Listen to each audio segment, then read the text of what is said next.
The one we generally call agricultural drones are the drones we use for spraying of crop protection products, spreading of fertilizers, broadcasting of seeds. In fact, they are now being used to also transport load from one point to another, more like an intralogistic farm.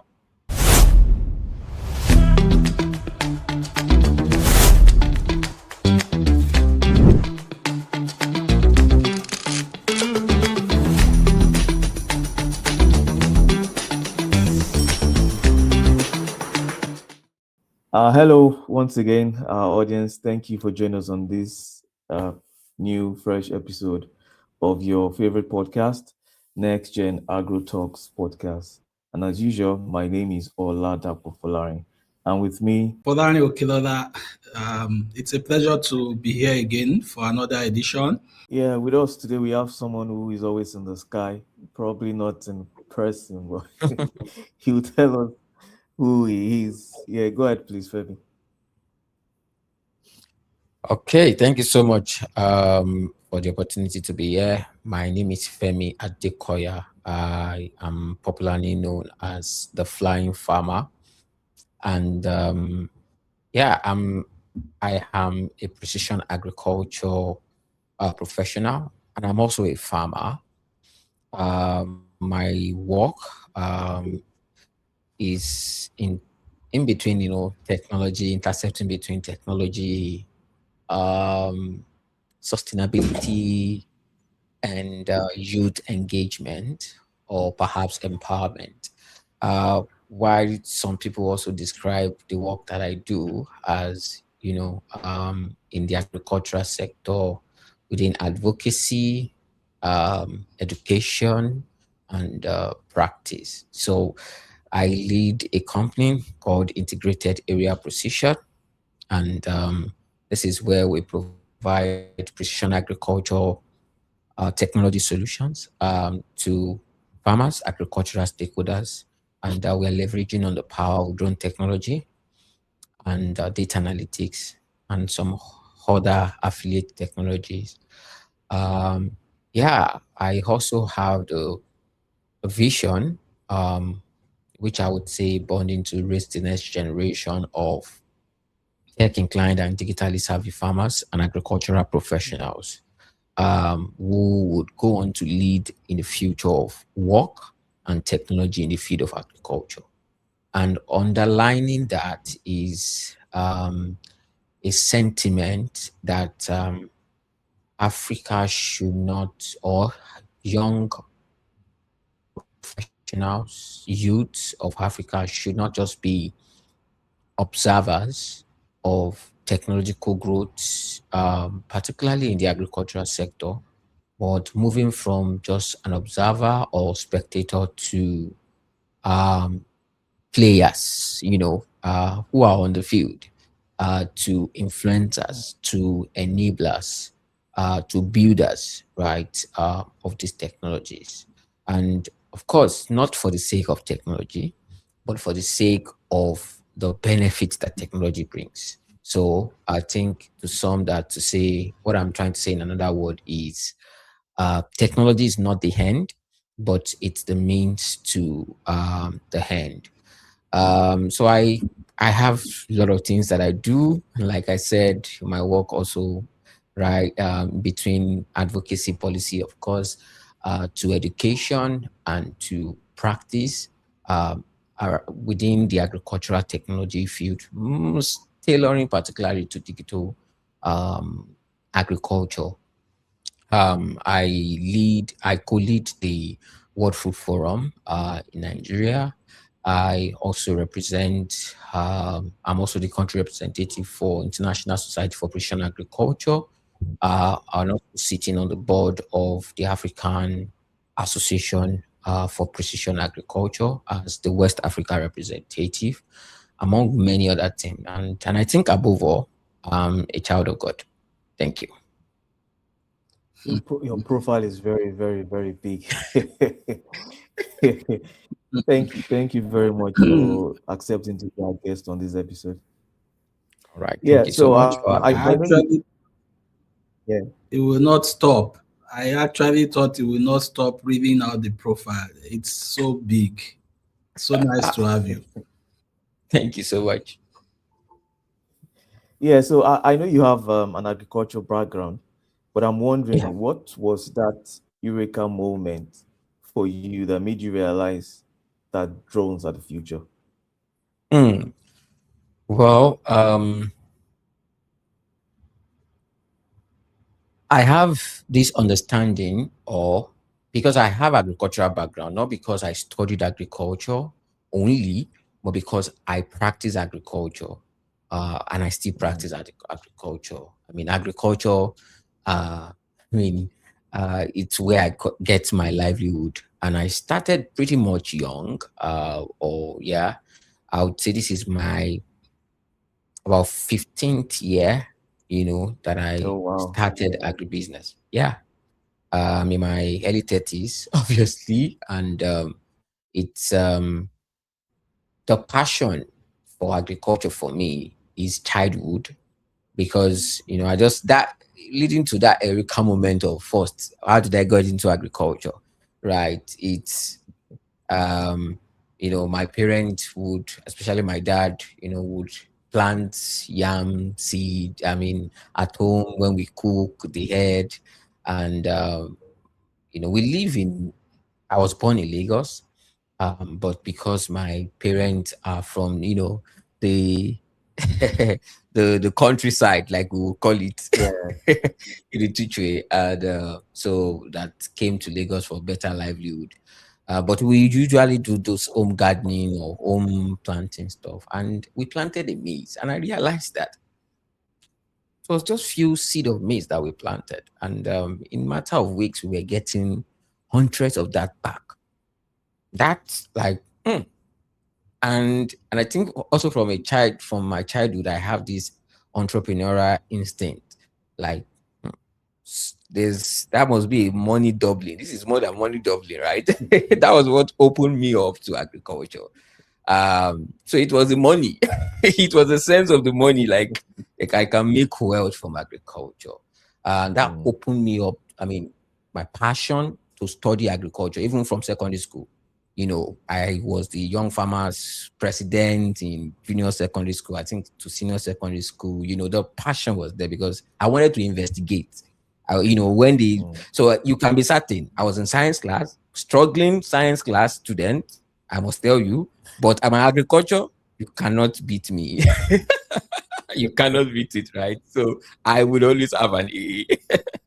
I yeah. always have it.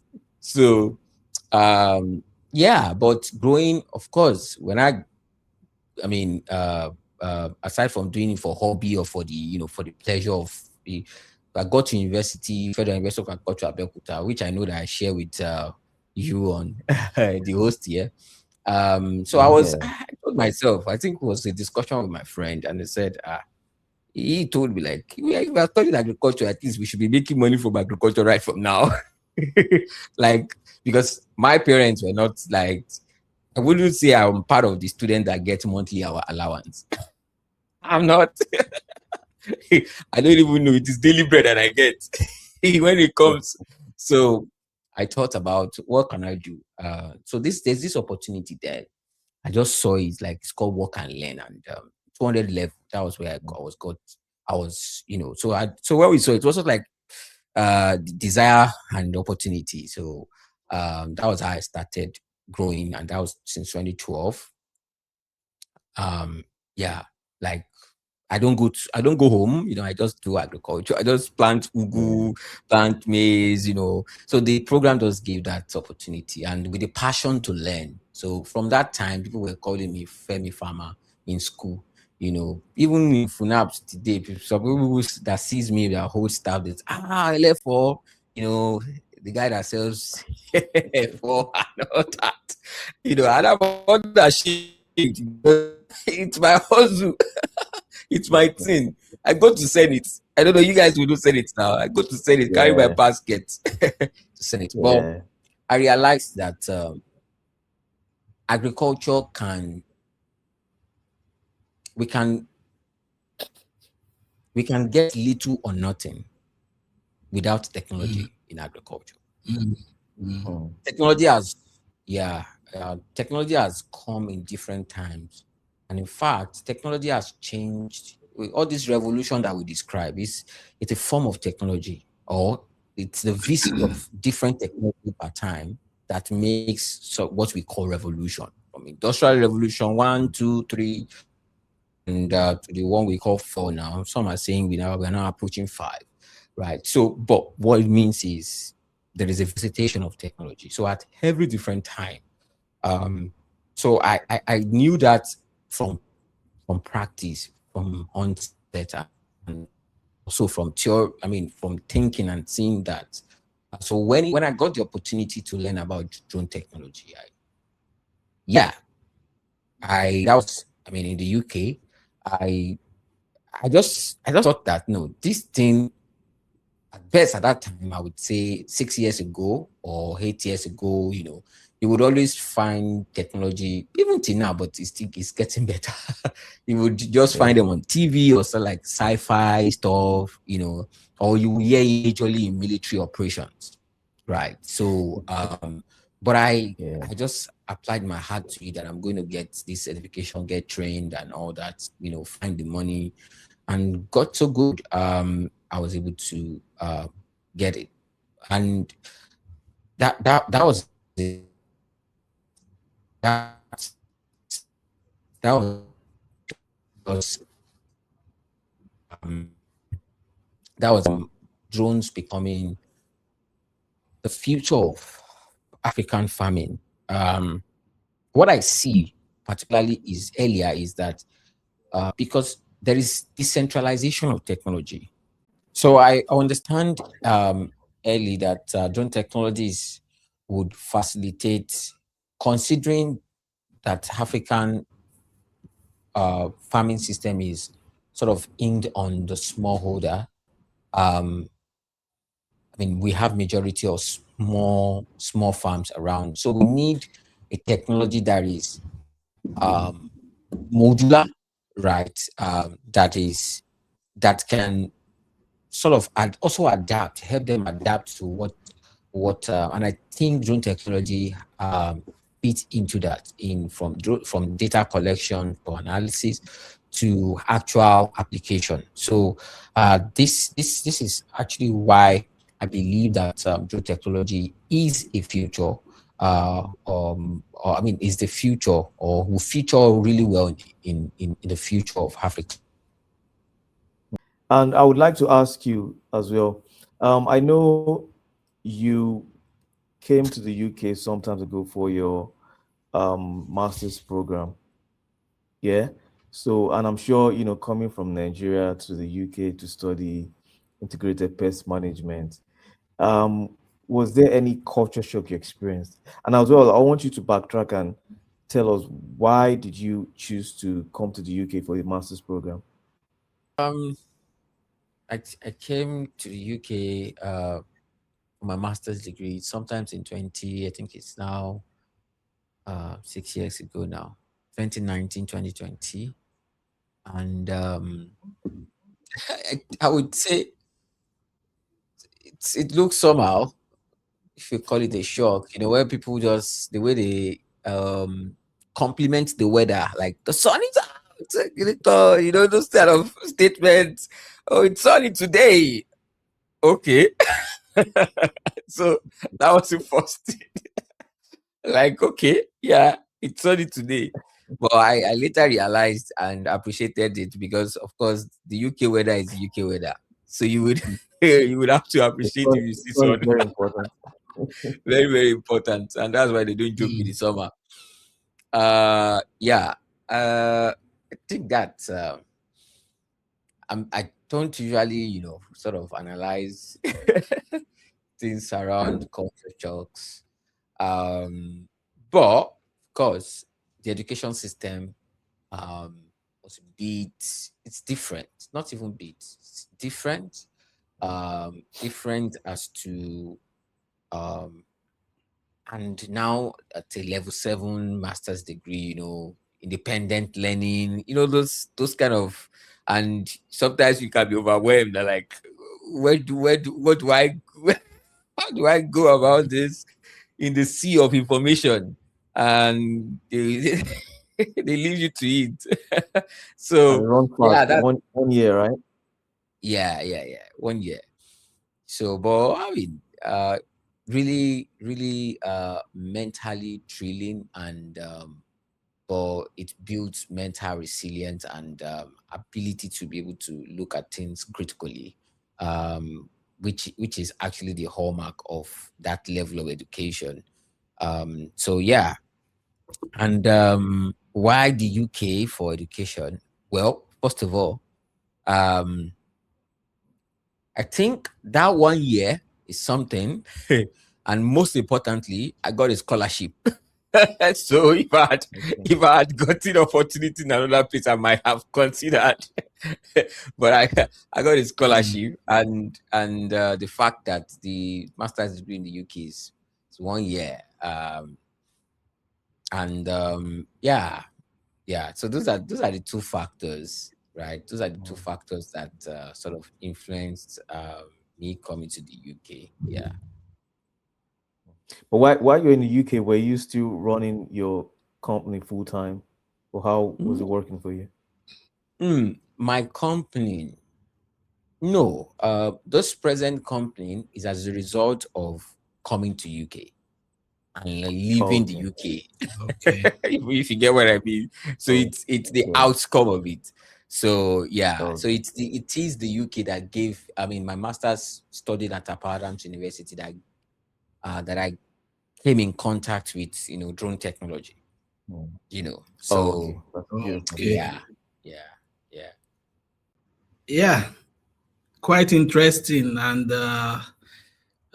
you know, drone technology, flying farming is quite novel. And Mm, many people think, you know, agricultural drones are just about taking pictures, because what we know for drone is, you know, area pictures and mm. all those stuffs. So can you explain the difference between a camera drone and an agricultural drone? Because we need to educate the public about this. Okay.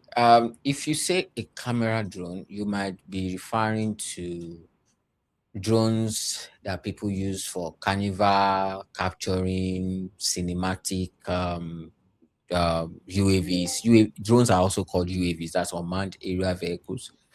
Um, Mm. yeah, they could also be used in agriculture, and in fact, they can be used beyond just um, photos, that kind of photos and videos, right? They can be Mm. used also by farmers to sort of view their field, um, take document the progress of their crop, right? Just that RGB itself, and we can even further analyze that RGB to sort of produce for us, what is the greenness level of the field. That goes Mm. into image analysis of vegetation indices, right? So yeah, so they can be used in the context of agriculture. They can be used to scout the field instead of you doing crop walking, right?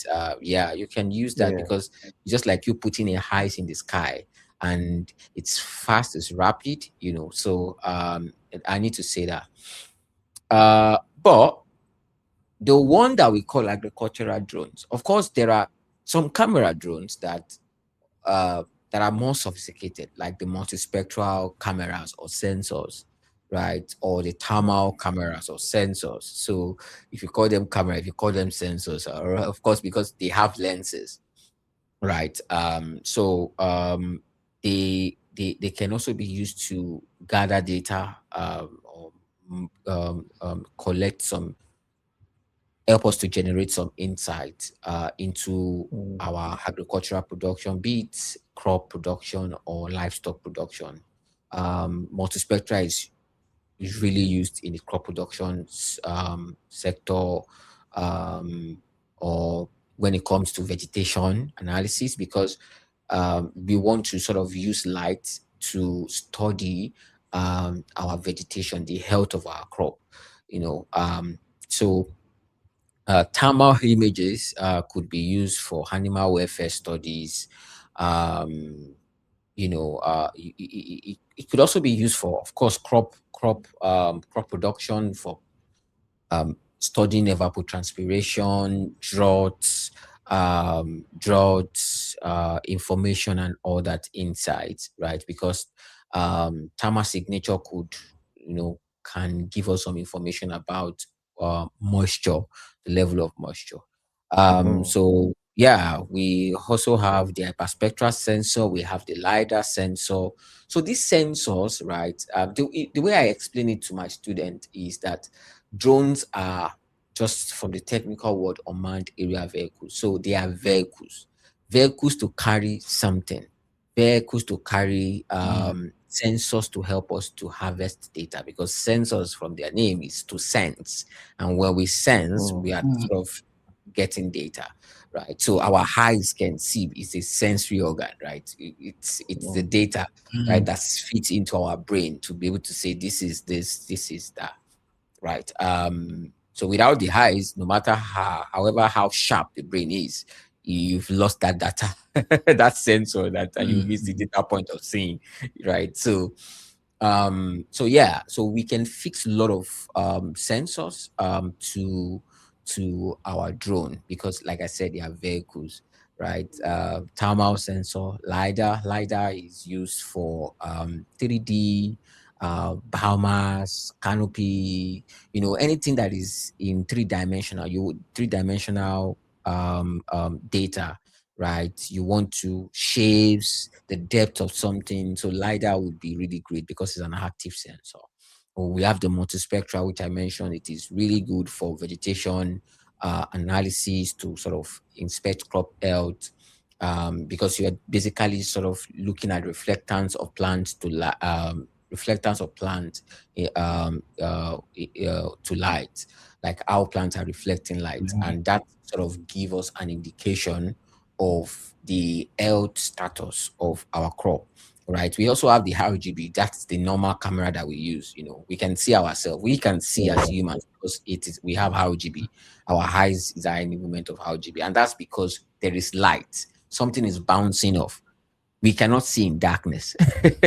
And that's why it's called electromagnetic spectrum of light. So so we are able to so our cameras, like that, just like our eyes. So like what the RGB camera, the ones on our phones, the ones on our laptop or whatever.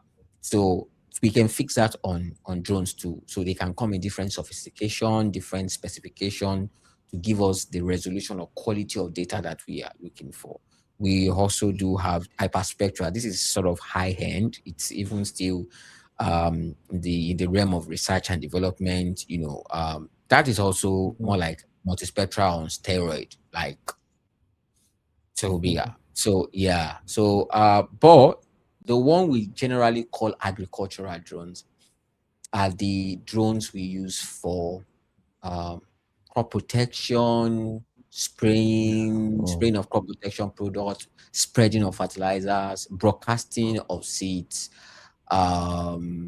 Yeah, in fact, they are now being used to also transport load from one point to another, more like an intralogistic farm, right? They've also evolved into, they also have the capability, because now manufacturers like DJI also have cameras, and many drones now have cameras that to give you feet, right? So with that camera, as big as they are big, they are bulky, they can carry big payloads, 20 kg, even the latest one that we have now, which is 100 kg, right? And it can also lift about 150 liters or 100 kg.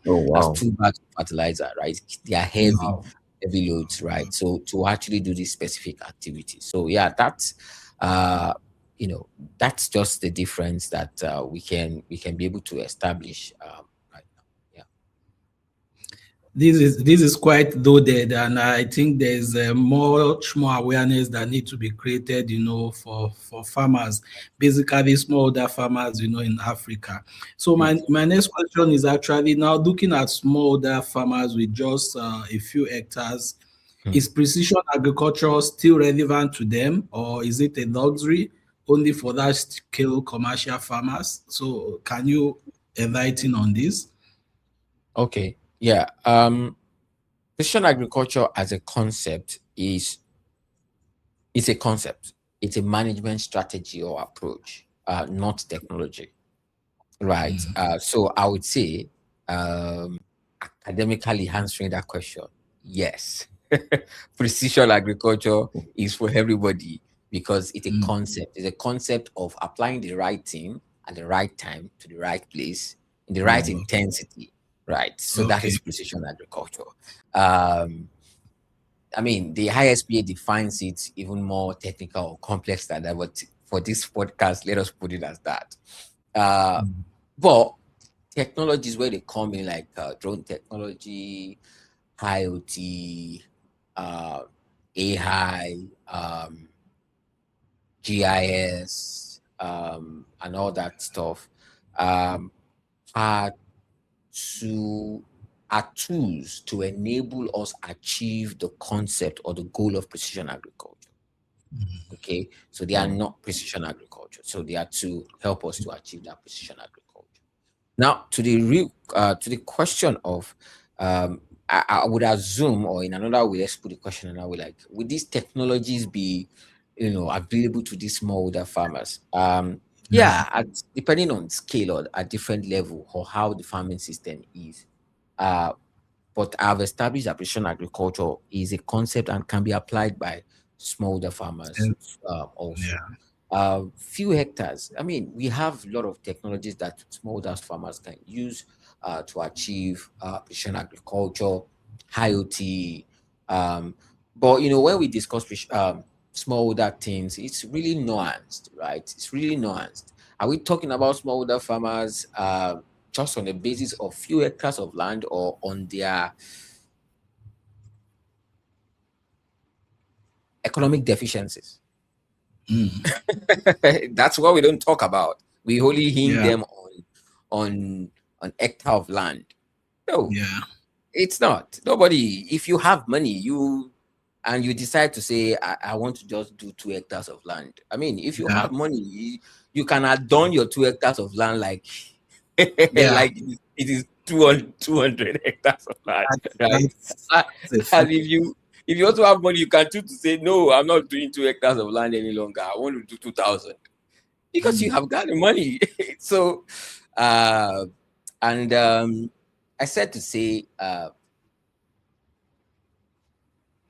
these technologies at the moment, I mean, they come in different uh, at different cost, right? So the question is, how can these small older farmers, if we Yeah. stick to the economic definition of small older farmers, not just size, because if it is size, you can use anything.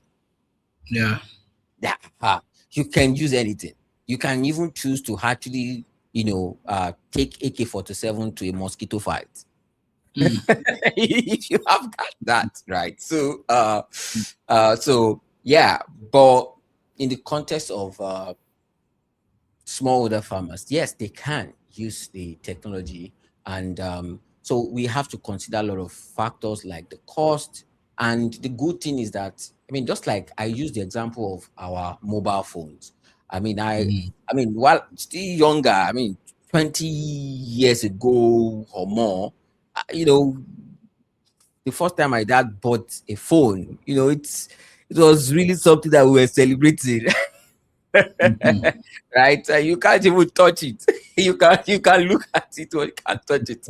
But today we can see what it is, right? We can see, and we can also think about factors that contributed to this: demand and supply, uh, uh, uh, uh, more manufacturers, more demand coming in, more innovation, more breakthroughs, right, in Yeah. different aspects of the technology to make it form, right? And policies also, also contributed to it, right? So, and all of this stuff. But there are basic technologies that small older farmers can use.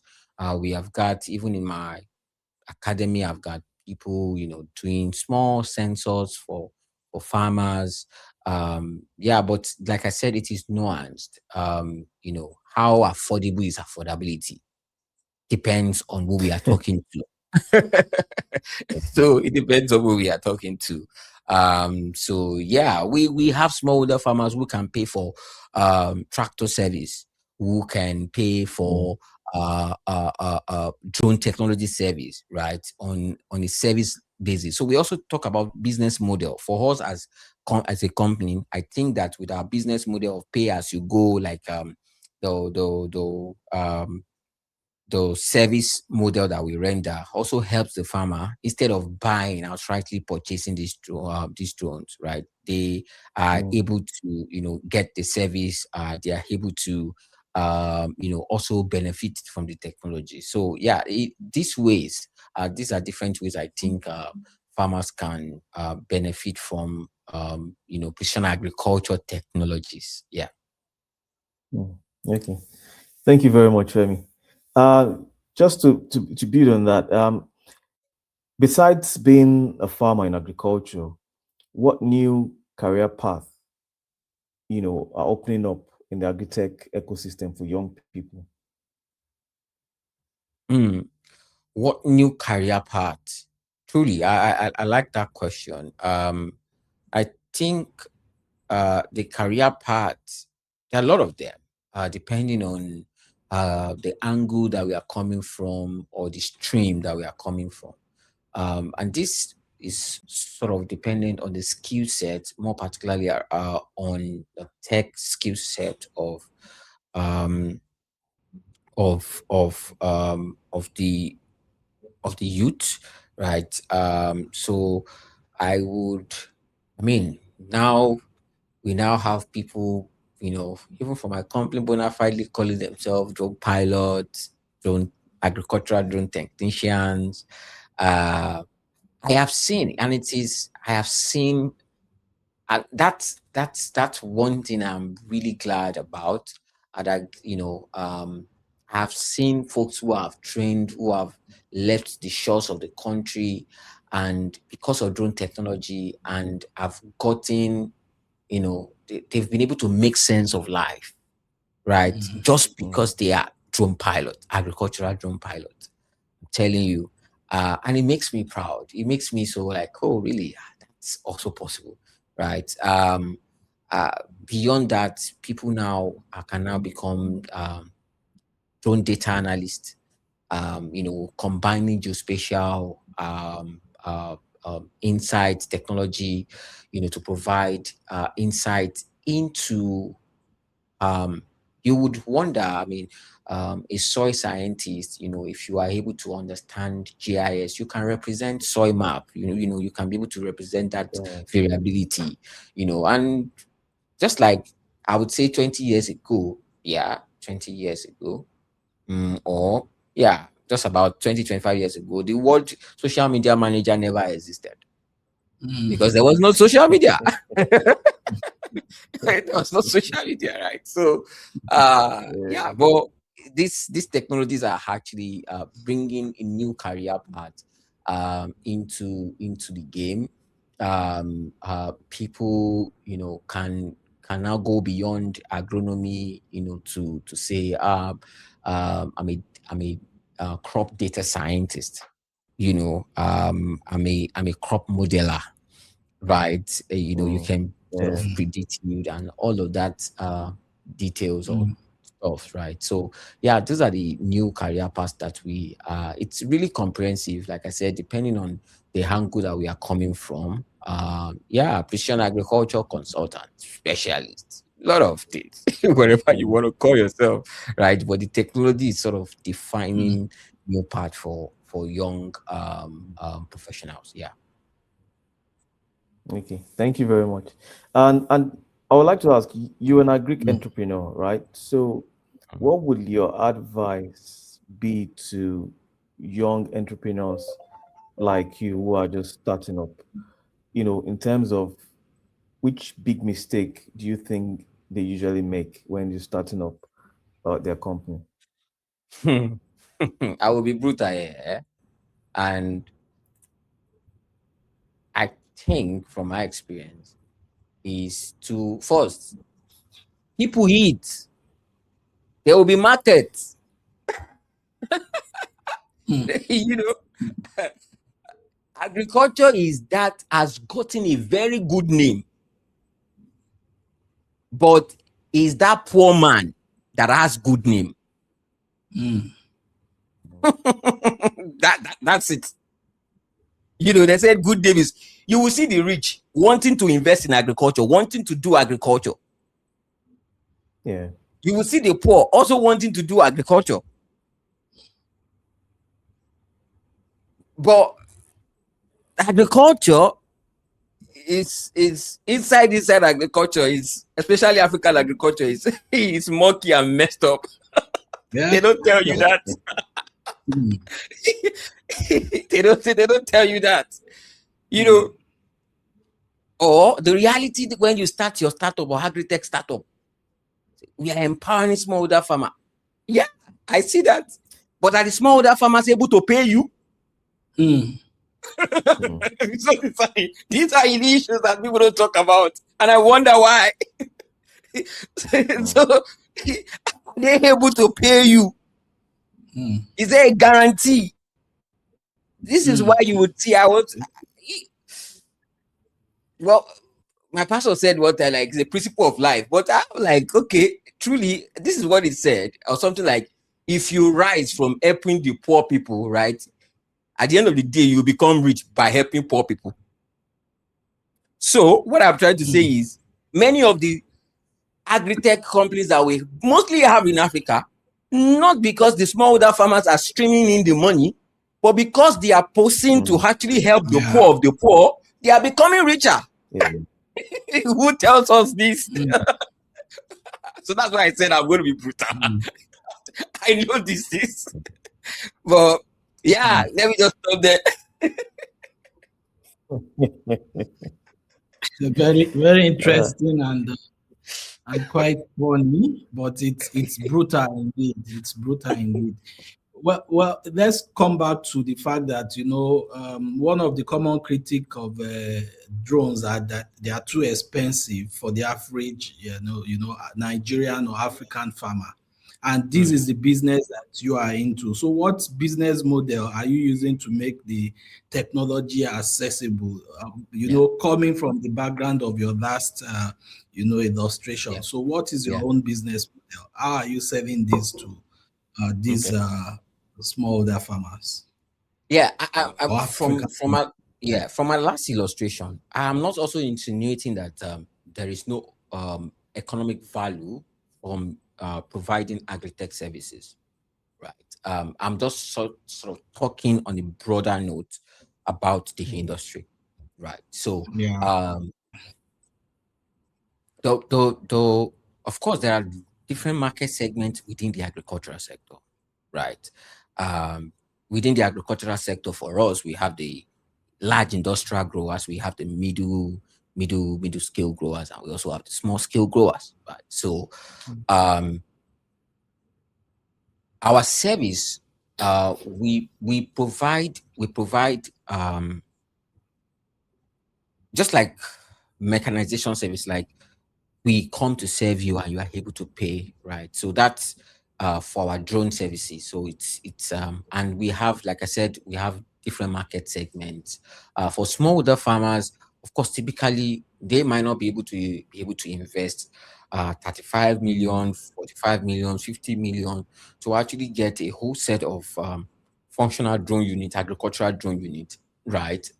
Because that might mean that individually you want to bring bazooka to a mosquito raid, so it's just fine for them to just get the service as they need it, right? So they are able to pay for that, just like we have for tractor services. So we also provide drone spraying, spreading services, as at a very relative. I mean, at a very cheap or affordable rate, and I would use the word affordable, not I would say cheap, but affordable rate that sort of help them to cultivate for the sake of business, because um, agriculture is first business, or farming is first business.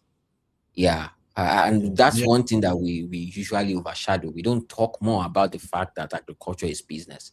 It is business. We everybody shout food security, food security. Is it food security that pays the school fees of the farmer? Hmm.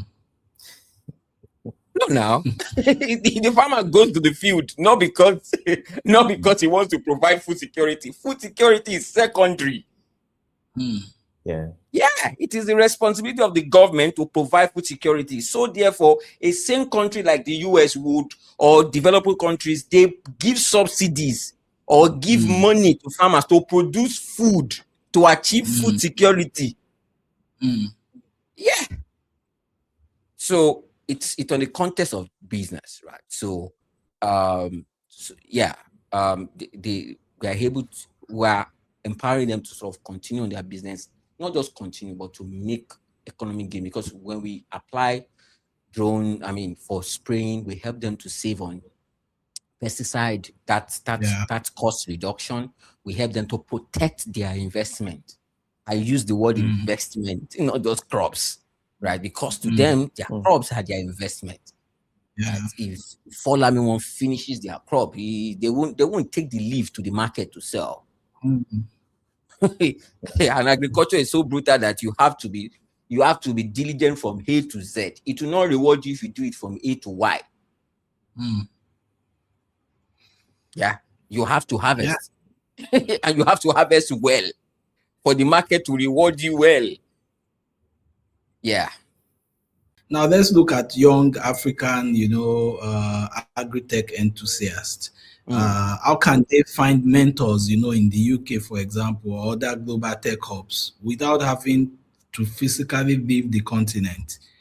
I think mm, this is one thing we need to look at, and of yeah. course, with your experience, suggest solutions to young agritech enthusiasts out there. So, what can you say about this? To find mentors, I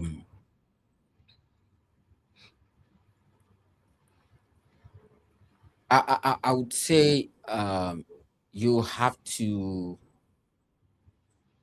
Well, I think platforms like these could help young ag tech enthusiasts to sort of meet their mentors, right? The visibility has to be there. You cannot Yeah. just like they say, you cannot feature in the picture that you have not seen or something like that. You have to see somebody to be able to. So platforms like these are good, and yeah, they should not be ashamed or hesitate to reach out. Yeah, and you also must know that mentorship is it's by privilege, right? So Yeah. the Mm. privilege of access, or perhaps you want to do what people call distant mentoring. Yeah, you can. I know many YouTube who follow the flying farmer. They say how inspired, motivated they are, with my journey and all that, and that's beautiful, right? If I hope that my journey can be able to inspire you to also be able to create a whole unique Yeah. story, right? So, very, very, very important. And one thing that I do with critically with my academy, that's Precision Feed Academy, where I said we raise the next generation of tech inclined and digitally savvy farmers. We have three cardinal methodologies. Why three? Three. These three includes: one, education and knowledge sharing; two, training and skills development; and three is mentorship and coaching, right? Because Mm. the agri-tech world is a murky water, or you are actually moving in the murky waters, right? And you need a guide. You need that light at front, right? There are some people who serve as light to me, if I would say. Like, if these people can Mm. be able to do it, I can do it too. Mm. Maybe Hmm. the bold steps that they are taking, the audacity of their imagination, right?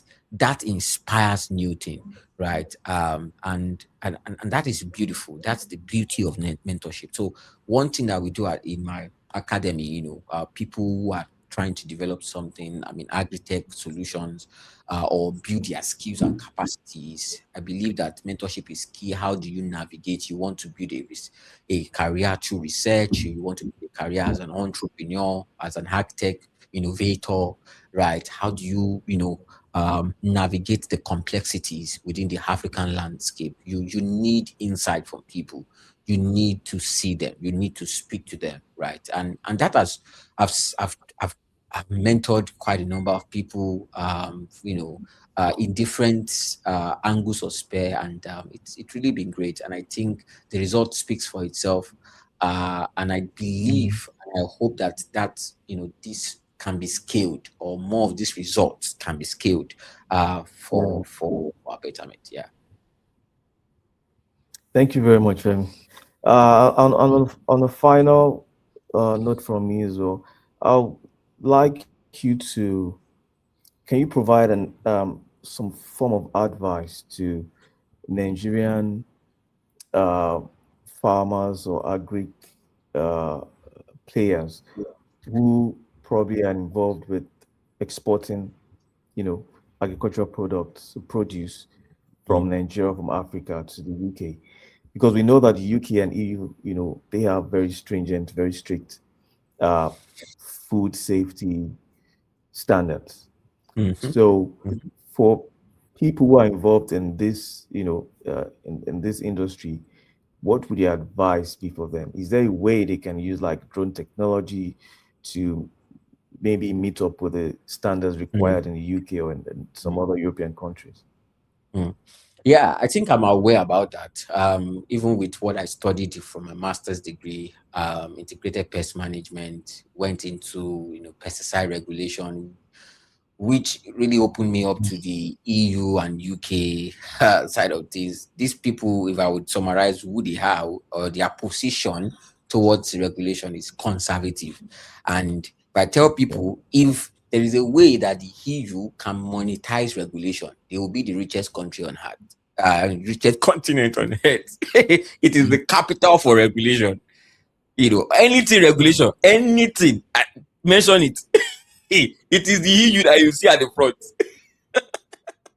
So Mm. I understand. They are conservative, right, in their approach, and that's why you would even see drone technology in the UK using drones to apply. I would dare say that Nigeria is way advanced than the UK in terms of Mm. application. Yeah, that's Why do you that's say the that? approach, which is good. It has very, very good benefit, right? So no doubt about it. So but what we have to do, as or my advice to to people, agriculturists who are trying to also meet up with this quota, because I mean that's regulatory standard, a lot of certification, a lot of what do you call this, MRP, all of those stuffs, right? Yeah, but I with drone technology, yeah, they can reduce chemical, you know. You will also hear the recent EU regulation around EUDR, EU deforestation regulation, right? The EUDR, right? So you could also use geospatial or satellite data, right, to sort of track this, the place that you want to establish your farm. Because what the EUDR says is that from any farm that has been deforested from 2020 upward, anything that comes out of it will not be bought. So you can investigate So this even before you go ahead to buy your land, or to secure the land to begin to yeah, do your stuff. So technology like this can help you, right? So yeah, very very, very, very important. So we can leverage technology to sort of meet this high standard, right? And these standards are good because they are standards of safety, right? It is safety that they sit on safety. So that's what I would look within technology And technology might not necessarily always have to be drones, or maybe improved seed that gives you resistance to a Yeah. particular disease, right? That would not necessitate you to spray often, right? So that's about Yeah. technology or seed technology, right? So just look within, and we can be able to meet this standard. Yeah. Okay, Thank you thank very you much, very Femi. much. But before we let you Thank you so go, much. Yeah. we would like to put you on I won't call it hot seat, but put you through some quick fire questions, just some rapid Mm. questions. Um, my first question will be, what's the most surprising thing a drone has ever captured on a farm that you've ever seen? Hmm. If Surprising thing. Well, it is a good one because it came to me as a surprise that time. There was a particular time we went to a commercial farm, and while we were working, spraying and all that, so I was just using the drone to capture our spraying operation. And there's another side of the farm, or another area of the farm, owned by smallholders, and they were growing rice. The feed was so green. Like, I still, in my head, I still adore the landscape. It was really good, right? Really, really good. Although I didn't see was that in UFOs, Nigeria, please. or I in the know that was UK? what you were looking for. I didn't see UFOs with my Was that was drones. that in, was that in Nigeria? Or was that in the UK? That was in Nigeria. Yeah, that was in Nigeria. That was in Okay. Nigeria. I Oh, can okay. proudly say it. Yeah, Okay. it was in the northern area. Okay. Right, it was growing rice on a vast area. Like, you can see very healthy, different shades of green, stages of growth, but it was really plain, and it really good. What it's some of the things that you would see, like in Asia, those Mm. rice terrain, Yeah. right? Yeah. Very beautiful. Yeah. Yeah, Yeah. yeah. Yeah. Thank you. So, tractor sprayer or drone sprayer, which one is more Hmm. satisfying to watch? Of course, it is drone. It's no brainer. Is that from a place of bias, or you? Okay, I will ask you the same question. Tractor spraying and drone spraying, which one is suited to watch? Yeah, it is drone, of course. Okay. Okay. Okay. And the last one, what's one resource or one book you would advise agritech enthusiasts to read? Hmm. There is this book.